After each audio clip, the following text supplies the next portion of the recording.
नमस्कार। आज के इस डिजिटल दौर में भारत अपनी सबसे कीमती संपत्ति यानी नए आइडियाज और क्रिएशंस को कैसे बचाता है, आइए इस पूरी कहानी को समझते हैं। जरा सोचिए, फैक्ट्री, जमीन या सोने से भी ज्यादा कीमती क्या हो सकता है? इसका जवाब कुछ ऐसा है जिसे हम ना देख सकते हैं, ना छू सकते हैं, पर उसकी ताकत बहुत बड़ी है। तो इस सफर में हम 5 पड़ावों से गुजरेंगे। सबसे पहले, इंटेलेक्चुअल प्रॉपर्टी आखिर है क्या? फिर देखेंगे कि इसे बचाने के लिए कौन-कौन से टूल्स हैं। इसके बाद समझेंगे कि इसके ग्लोबल नियम क्या कहते हैं। फिर भारत की एक ऐतिहासिक पेटेंट लड़ाई को करीब से जानेंगे और आखिर में भविष्य की सबसे बड़ी चुनौती यानी एआई पर नजर डालेंगे। तो चलिए शुरू करते हैं हमारे पहले सेक्शन से, व्हाट इज इंटेलेक्चुअल प्रॉपर्टी। ये वो अदृश्य संपत्ति है जो आज की दुनिया को असल में चला रही है। तो ये आईपी आखिर है क्या? बहुत सिंपल है। ये इंसानी दिमाग की कोई भी रचना हो सकती है, जैसे कोई नया आविष्कार, कोई किताब या संगीत, कोई डिजाइन या फिर व्यापार में इस्तेमाल होने वाले नाम और लोगोस। मतलब कोई भी ऐसी चीज जिसकी कमर्शियल वैल्यू हो। आईपी के नेचर को समझने का एक बहुत आसान तरीका है ये निमोनिक ITLNT। आई यानी इंटेंजिबल, इसे आप छू नहीं सकते, ये एक आइडिया है।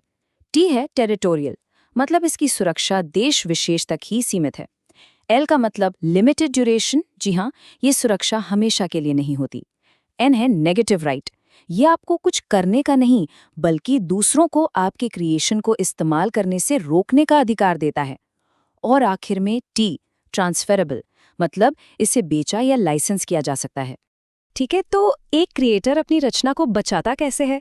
इसके लिए समझिए कि एक टूल बॉक्स है और अलग-अलग तरह की क्रिएशंस के लिए अलग-अलग टूल्स की जरूरत पड़ती है। इस टूल बॉक्स में 3 सबसे अहम टूल्स हैं: पेटेंट्स, ट्रेडमार्क्स और कॉपीराइट। पेटेंट्स नए इन्वेंशंस को 20 साल के लिए प्रोटेक्ट करते हैं।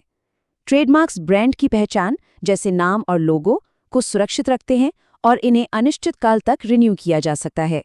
और कॉपीराइट कला, संगीत और यहाँ तक कि सॉफ्टवेयर कोड जैसे क्रिएटिव कामों को क्रिएटर की मृत्यु के 60 साल बाद तक सुरक्षित रखता है। कॉपीराइट का एक बहुत ही फंडामेंटल सिद्धांत है द आइडिया एक्सप्रेशन डाइकोटमी।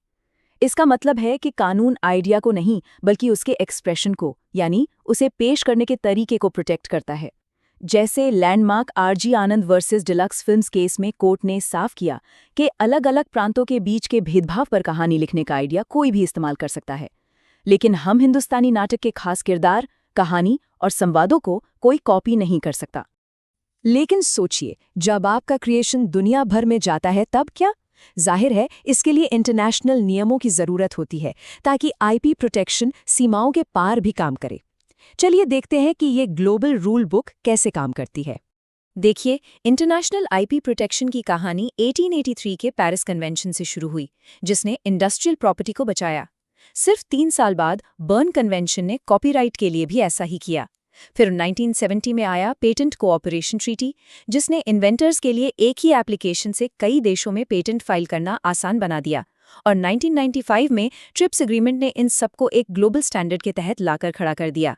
ये जो ग्लोबल संधियां हैं, ये 3 बहुत ही सरल लेकिन पावरफुल सिद्धांतों पर काम करती हैं। पहला, नेशनल ट्रीटमेंट, मतलब हर देश विदेशियों के आईपी को अपने नागरिकों के बराबर ही मानेगा। दूसरा, मोस्ट फेवर्ड नेशन, यानी अगर आप एक देश को कोई खास छूट देते हैं तो वो सभी सदस्य देशों को देनी होगी। और तीसरा, मिनिमम स्टैंडर्ड्स, जिसके तहत सभी देशों को एक तय न्यूनतम स्तर की आईपी सुरक्षा तो देनी ही होगी।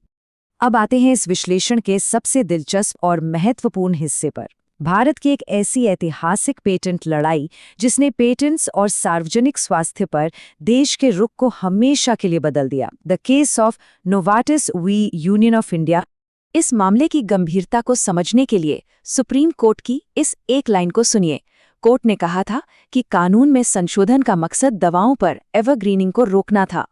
एवरग्रीनिंग मतलब छोटी मोटी तब्दीलियां करके पेटेंट मोनोपोली को बार बार बढ़ाते रहना। ये एक बहुत ही पावरफुल बयान था। तो टकराव किस बात पर था? ग्लाइवैक नाम की एक जीवन रक्षक कैंसर की दवा असल में एक पहले से मौजूद पदार्थ का ही नया रूप थी। अब नोवार्टिस इस पर पेटेंट चाहती थी, लेकिन भारत के कानून में इसके आड़े एक खास बाधा थी। इस पूरे मामले का दिल था इंडियन पेटेंट एक्ट का सेक्शन 3D। ये कानून साफ कहता है कि किसी भी जाने पहचाने पदार्थ के नए रूप को पेटेंट तभी मिल सकता है जब वो इन्हांस्ड थेरेप्यूटिक एफिकेसी दिखाए।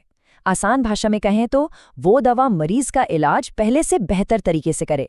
सिर्फ ये कह देना कि दवा को बनाना आसान हो गया है काफी नहीं है। अच्छा, तो इन कानूनों का असल दुनिया में क्या असर होता है? एक और केस बेयर वर्सेस नैटको में जब भारत ने अपना पहला कंपल्सरी लाइसेंस जारी किया तो एक कैंसर की दवा की कीमत में सीधे सीधे 97% की गिरावट आ गई। ये इन कानूनी टूल्स की असली ताकत को दिखाता है। चलिए अब भविष्य की ओर देखते हैं। पारंपरिक आईपी कानूनों के लिए सबसे बड़ी चुनौती बनकर उभर रहा है आर्टिफिशियल इंटेलिजेंस। और सवाल बहुत सीधा है, एक मशीन के आइडिया का मालिक कौन होगा? ये सवाल जितना सीधा है उतना ही पेचीदा भी।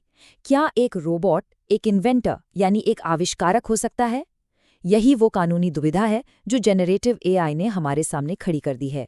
मशहूर डैबस केस में दुनिया भर के पेटेंट ऑफिसेज ने, जिसमें इंडियन पेटेंट ऑफिस भी शामिल है, एक ही फैसला सुनाया। उन्होंने कहा कि एक इन्वेंटर एक नेचुरल पर्सन यानी जीता जागता इंसान ही होना चाहिए।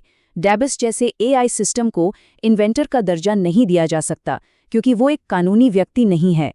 और ये हमें एक अंतिम सोचने पर मजबूर करने वाले सवाल पर छोड़ जाता है। आर्टिफिशियल इंटेलिजेंस के इस नए युग में एक आइडिया का असली मालिक आखिर कौन है? इस सवाल का जवाब ही रचनात्मकता और स्वामित्व के भविष्य को तय करेगा।